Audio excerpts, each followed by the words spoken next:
we can compete.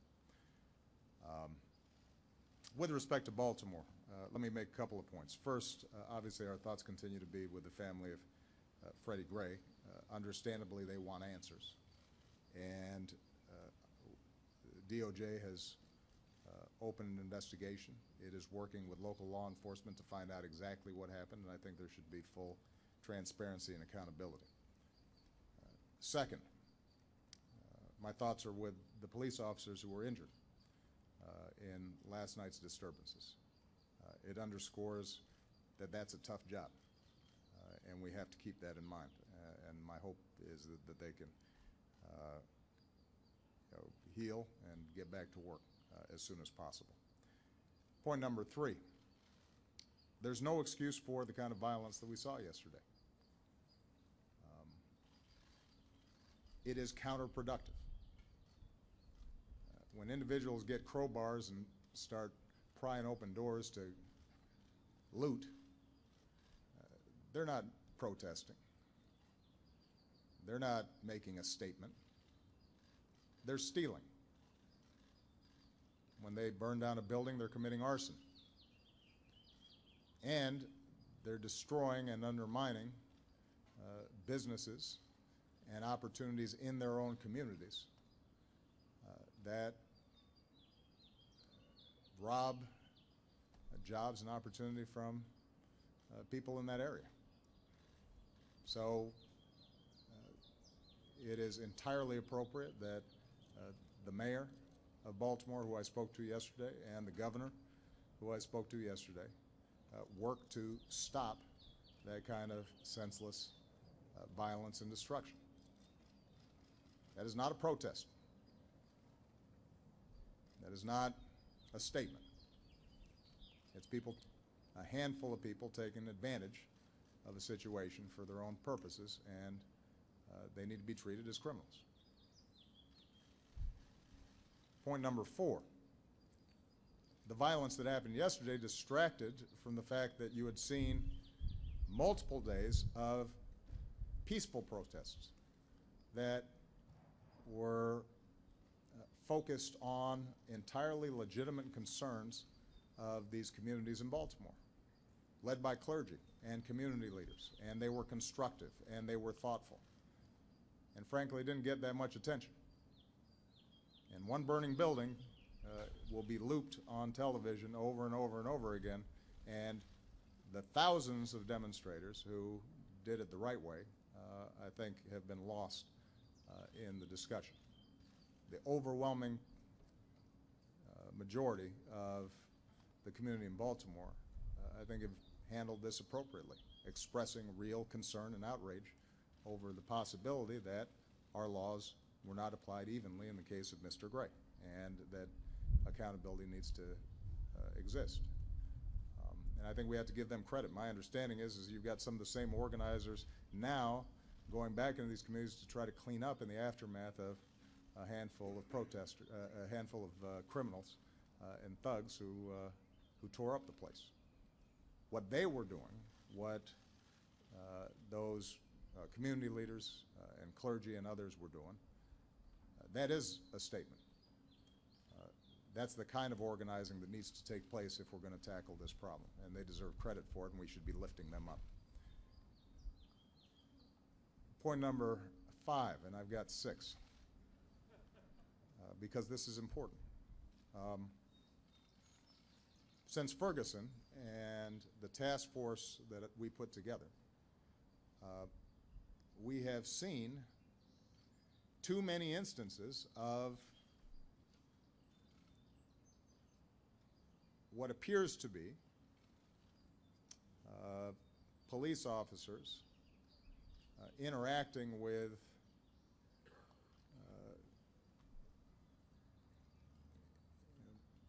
individuals, primarily African American, often poor, in ways that raise troubling questions. And it comes up, it seems like, once a week now, or once every couple of weeks. And so I think it's pretty understandable why the leaders of civil rights organizations, but more importantly, moms and dads across the country might start saying this is a crisis. What I'd say is this has been a slow rolling crisis. This has been going on for a long time. This is not new. And we shouldn't pretend that it's new. The good news is that perhaps there's some newfound awareness because of social media and video cameras and so forth that there are problems and challenges when it comes to how policing and our laws are applied in certain communities, and we have to pay attention to it and respond.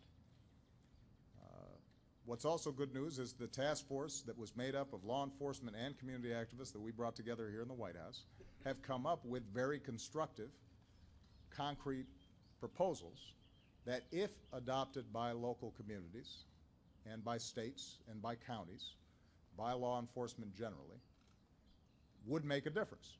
Wouldn't solve every problem, but would make a concrete difference in rebuilding trust and making sure that the overwhelming majority of effective, honest, and fair law enforcement officers, that they're able to do their job better because it will weed out or retrain or put a stop to those handful who may be not doing what they're supposed to be doing.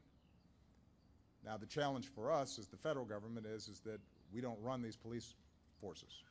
I can't federalize every police force in the country and force them to retrain, but what I can do is to start working with them collaboratively so that they can begin this process of change themselves. And coming out of the task force that we put together, we're now working with local communities. Department of Justice has just announced a grant program for those jurisdictions that want to purchase body cameras. We are going to be issuing grants for those jurisdictions that are prepared to start trying to implement some of the new training and data collection and other things that can make a difference. And we're going to keep on working with those local jurisdictions so that they can begin to make the changes that are necessary. I think it's going to be important for organizations like the Fraternal Order Police and other police unions and organizations to acknowledge that this is not good for police. We have to own up to the fact that occasionally there are going to be problems here, just as there are in every other occupation.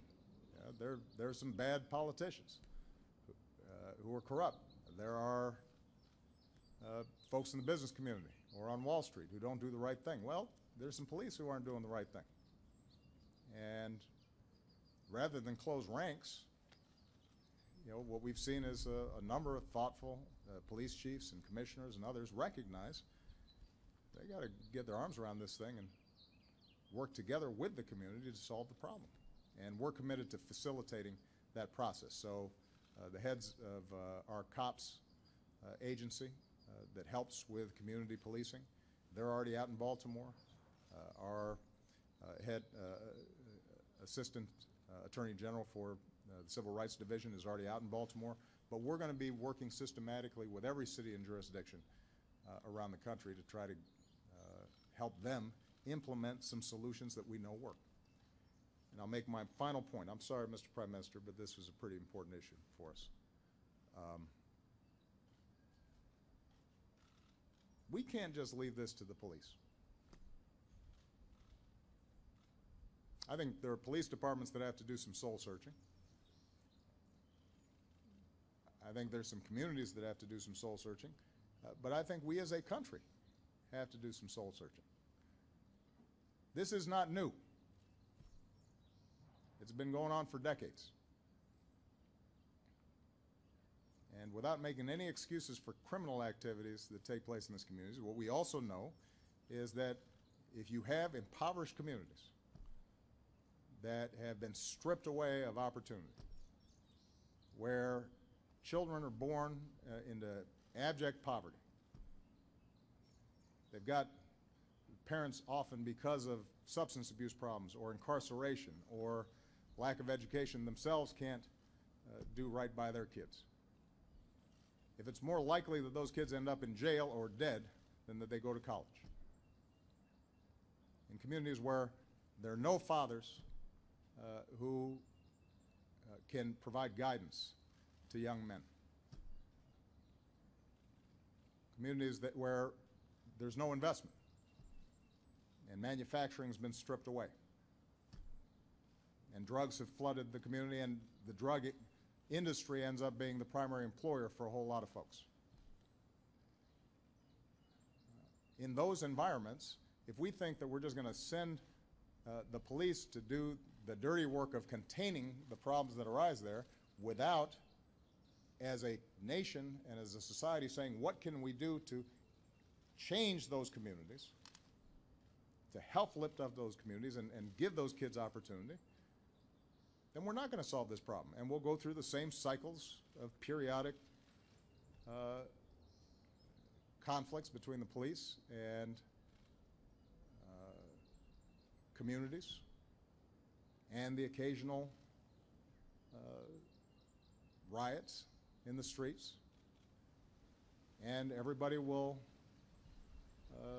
feign concern until it goes away, and then we go about our business as usual. If we are serious about solving this problem, then we're going to not only have to help the police, we're going to have to think about what can we do, the rest of us, to make sure that we're providing early education to these kids, to make sure that we're reforming our criminal justice system so it's not just a pipeline from schools to prisons, so that we're not rendering men in these communities unemployable because of a felony record for a nonviolent drug offense, that we're making investments so that they can get the training they need to find jobs. That's hard. That requires more than just the occasional news report or task force. And there's a bunch of my agenda that would make a difference right now in that. Now, I'm under no illusion that out of this Congress we're going to get massive investments in urban communities. And so we'll try to find areas where we can make a difference around school reform and around job training and around some investments in infrastructure in these communities and trying to attract new businesses in. But if we really want to solve the problem, if our society really wanted to solve the problem, we could. It's just it would require everybody saying this is important, this is significant. And that we don't just pay attention to these communities when a CVS burns. And we don't just pay attention when a young man gets shot or has his spine snapped. But we're paying attention all the time because we consider those kids our kids, and we think they're important, and they shouldn't be living in poverty and violence. That's how I feel. I think there are a lot of good-meaning people around the country that feel that way, but that kind of political mobilization, I think we haven't seen in quite some time. And what I've tried to do is to promote those ideas that would make a difference, but I think we all understand that the politics of that are tough because it's easy to ignore those problems or to treat them just as a law and order issue as opposed to a broader social issue. That was a really long answer, but I felt pretty strongly about it.